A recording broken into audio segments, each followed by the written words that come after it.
Hi, everybody. This is Doreen Cumberford from Nomadic Diaries podcast. Welcome.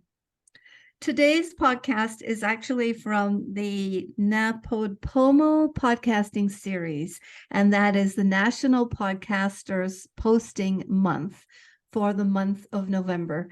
So this is one of our offerings for this month. I would first of all like to introduce you to my co-host, who absolutely was probably incredibly blindsided by this decision that I made, but I am doing my best to follow through with it anyway. Please help me welcome Sharon Fields, my co-host. Thank you, Doreen. And honestly, nothing surprises me anymore from you. Oh, well. So, tell us, where did you hear about this? How did you get information? And I was on I think one of our podcasting community sites. I believe it was Buzzsprout, where we host our podcast. And I think it was on Facebook. And I was on one of the sites, and people were talking about how they build their podcasting muscles, And when you build a podcasting muscle, there's a part of it that is the actual physical talking and the conversation. But there's also the part of it that is the connecting with listeners and making a real difference by building a community. And this fellow says out of the blue, well, I'm participating in NaPodPoMo. And I'm like, what is NaPodPoMo? Because I'm very curious. And that's one of the things that we love in Nomadic Diaries, is to get curious about people's diaries and their stories, right? Right. So that got you interested. And I'm impressed that you can still say it.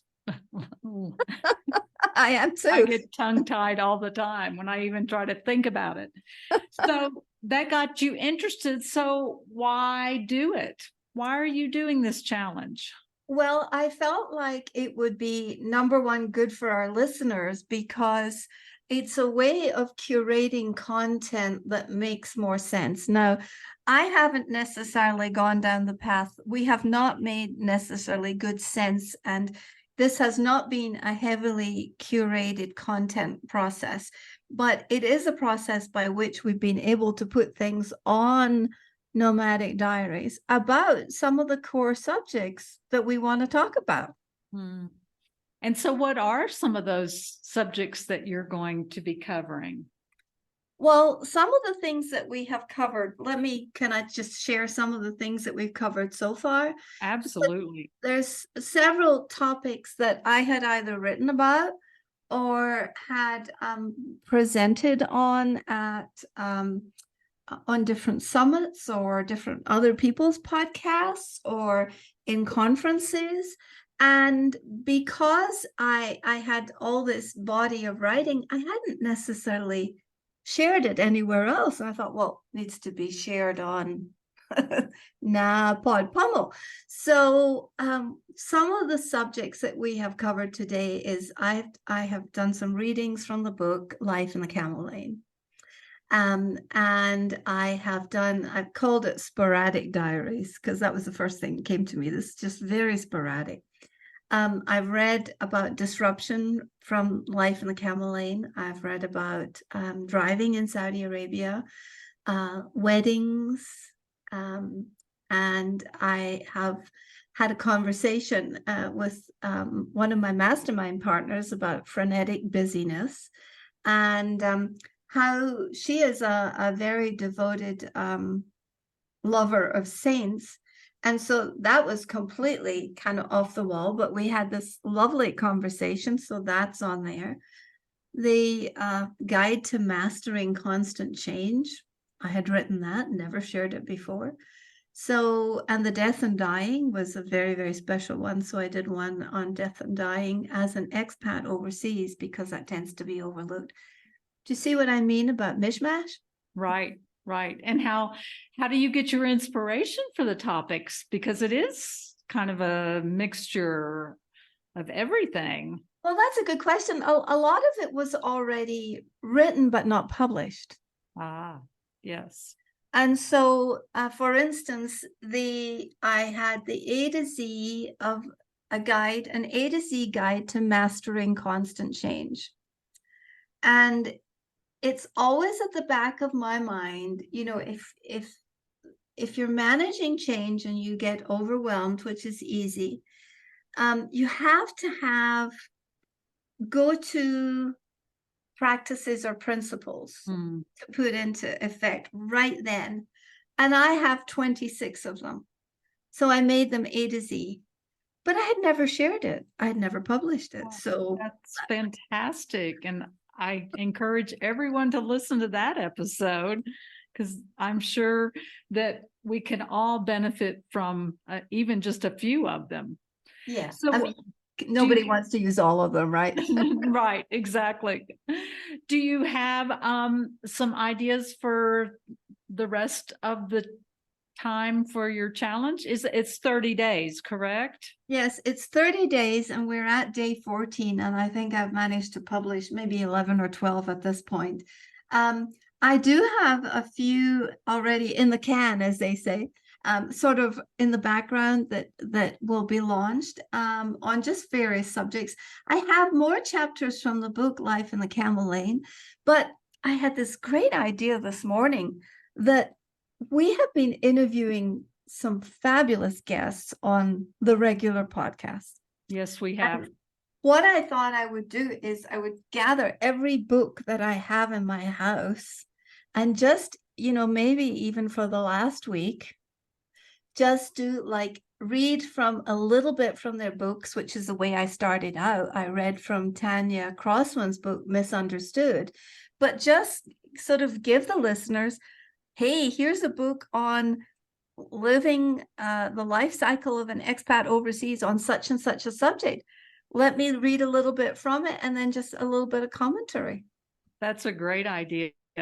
And hopefully that will spark the audience interest to listen to more of our podcast episodes, because we have been so fortunate to have some really inspirational, intelligent, creative, experienced people. Tell us what's your target audience? Who do you think would benefit from listening, and who do we like to present to?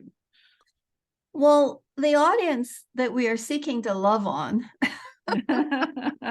is really a combination.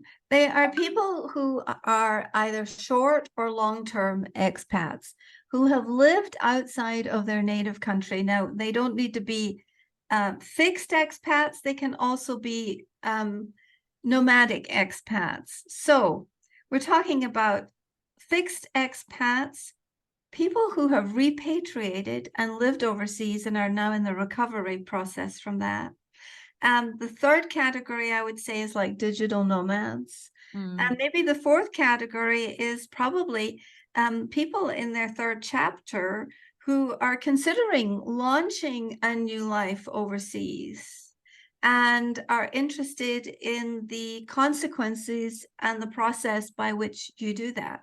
And you know, there are more people out there that I ever even imagined that fit into one of these categories. The more I talk to people, the more I find out that they have an interest in these topics. Well, we hope so. We hope that for you listeners who are listening to this, that you will reach out and tell us that you are listening. You can contact us on Pod Page. We have a website there. We are also on Buzzsprout. Just go to nomadicdiaries.com, I think. Yes. And you can listen and subscribe and let us know what are the subjects you would love to hear about. Because right now it's like eating. Have you ever been to those restaurants where they lock you in a dark room and you eat a meal? That's what this is like right now. Oh, that's great. That's great. thanks so much, Doreen, for sharing this information with us, and good luck on your challenge. Well, thank you very much for asking the questions and for being such a very patient co-host and in this process, because this had the possibility of derailing us in many ways. But I think that what it's doing is actually helping us to get focused on the people that we are serving and the subjects that we are covering, in order that expats, whether nomadic or stationary, can benefit from the wisdom that is out there in the communities. Right, right. Thank you so much. All righty. Thanks. Bye. Bye.